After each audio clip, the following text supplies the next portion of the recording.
What is up, comic fans? Welcome back to the Legion of Comics Top 10 New Books. For this coming week's new comic book day, February 28th. The month is wrapping up, and it has been a solid one. And we're going to end pretty strong, too. About to get into my list. Don't go anywhere. Hit that thumbs up. Let's get into it.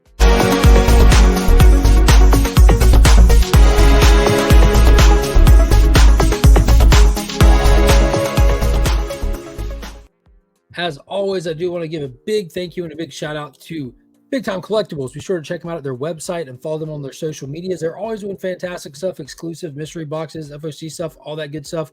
And a huge shout out to ABX Comics and Games. That's my local comic shop right here in Augusta, Georgia. Fantastic shop if you're ever in the area, or if you're looking for a long distance comic shop. They have a link in the description to all the fantastic sponsors of the video, including JustinComicx. If you need anything cleaned or pressed, be sure to hit them up. Let them know you found him via the channel. And I do have a special announcement I want to point out to everybody, that the 2024 Comics Curing Cancer event is heavily underway. We've been working, we started pretty much right when last year's ended. We got a lot going on. The official donation portal for 2024 is open and available. You can screenshot this right here, share it out to all your families and friends as a QR code that takes you to everything you need to know. And also a huge announcement, we will be at Heroes Con this year.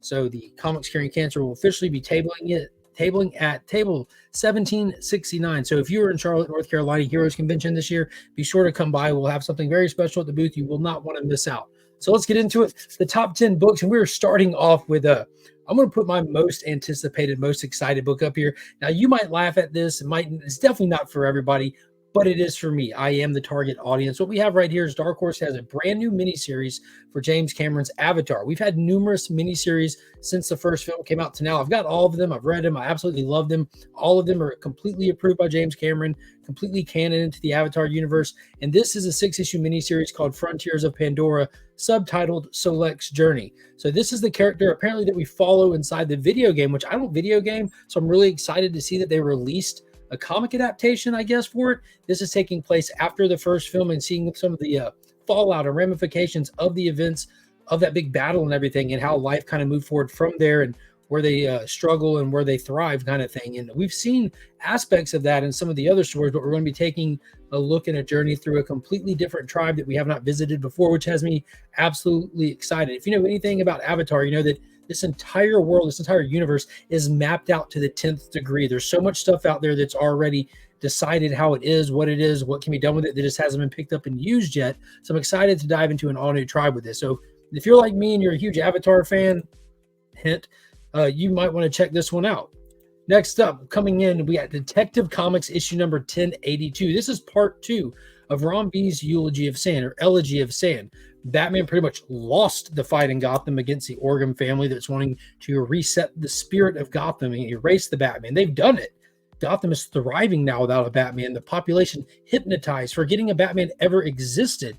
And they're starting to question the ones that remember, did this city ever need a Batman? Meanwhile, Bruce is in the sands of the desert going through a trippy experience, trying to rid himself of the Asmir demon that has poisoned his mind in his battle against the Orgums. I'm excited to see how this plays out.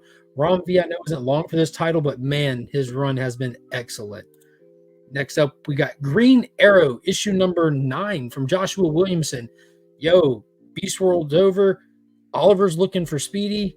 Amanda Waller seemingly shot him in the head a couple issues ago. We thought she killed him, but he popped up in that last issue with a scar on his head even. It looks like he might have been tasked for the Suicide Squad. Ollie meets up with Amanda Waller, and she gives him a deal that he cannot refuse. So we'll see where this goes.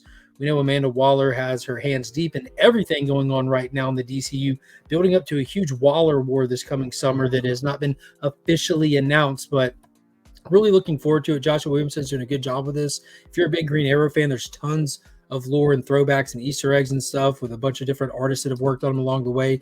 And just some really cool stuff as a new entry point as well to the character. So this one's been solid. Next up, probably outside of the Marvel retro titles, and I absolutely love the Incredible Hulk that Philip Kennedy Johnson's doing. This right here, Avengers Twilight by Chip Zdarsky, those first 2 issues blew me away. Like, I'm not an easy sell with Marvel, and these were fantastic. This is Marvel's Kingdom Come. Literally, same concept.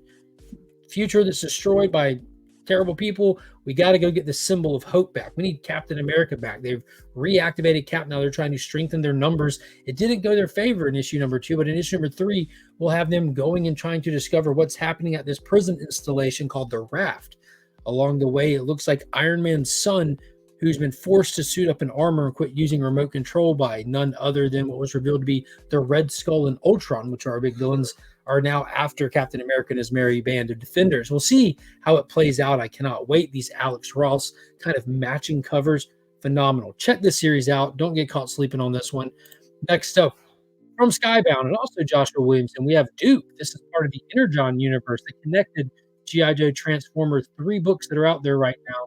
And this has been pretty solid. Duke encountered a Transformer in issue 2 of the Transformers proper series, leading him down a mysterious path trying to find answers where he cannot get any. So he's kind of went rogue. It looks like the country is not on his side, but he's going to find people that are. All roads seem to be pointing toward Mars Industries, which Despero leads. And along the way, he got kidnapped, imprisoned, and none other than the Baroness was in a cell next to him. So it looks like they might be teaming up. I don't have too much G.I. Joe detail stuff in my memory banks, but I do know in the movie, Duke and Baroness were like a couple kind of thing. I wonder if that's like canon in the regular cartoon and proper comics and stuff.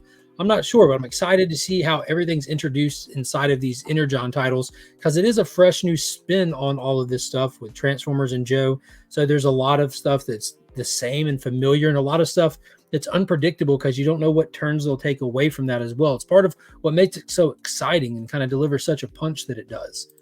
Next up, speaking of delivering a punch, Tom King's Penguin, issue number 7. This is the second part to this little internal mini-series. It's a 12-issue maxi series. Part 6, we kind of looked back at the earliest time that the Penguin and Batman crossed paths. We thought that the Penguin was kind of a helpless person that Batman was helping out. Turns out he's like masterminding stuff from day one. And now that Batman feels like he's gotten tricked, we'll see how it all plays out now that they're foe for the first time. Does Penguin have what it takes from the very beginning to take on the Great Crusader? Or is he going to regret it instantly like a broken nose? The thing is out there. Next up, we have Jeremy Adams, J. Garrett Flash. This series right here is part of the new Golden Age stuff that they're doing. They have 3 miniseries out right now: J. Garrett Flash, Wesley Dodds Sandman, and Alan Scott Green Lantern. All 3 of them have been phenomenal. This is the penultimate issue. In this issue, we get Jay and Boom, his daughter, trying to save their mother before Dr. Elemental get a hold of her. Dr. Elemental has been secretly hiding that he was a villain for the past 60, 70 years, unbeknownst to the heroes, watching them, studying them, and now he's coming back. Will they be prepared for him? Don't know, but we're going to find out this coming week. Coming in at number 8 on my list, Mighty Morphin Power Rangers issue 117. The Darkest Hour saga continues. Mistress Vile and Dark Sector have just been dominating. In the last couple issues, we saw the death of Lord Draken, gave his life to save and free Ranger Slayer, the Kimberly Hart from his universe, of the spell that was over her. Having gone through that same thing as a youngster under Rita's spell, he knows the effects of it, and he just made it his last mission to free her from not just Rita's spell, but the hold that he had over her for so many years through the Shattered Grid saga and before. She's now on a one-woman mission to rid the grid of this poison, and she found the source of the white light that gives the White Ranger his power, only to find out that it wouldn't be enough to push back Dark Spectre. So now it looks like a hodgepodge team of all across the Morphin Grid are coming together, trying to push it back, and we'll see where it goes from here. We're supposed to be getting a special ally. I'm guessing it's going to be the Phantom Ranger. This series right here has been the best it's been since Shattered Grid. This Darkest Hour storyline is phenomenal. Next up, coming in at number 9 on the list, we got Crashdown from, Tom Garcia and Ryan Sargent.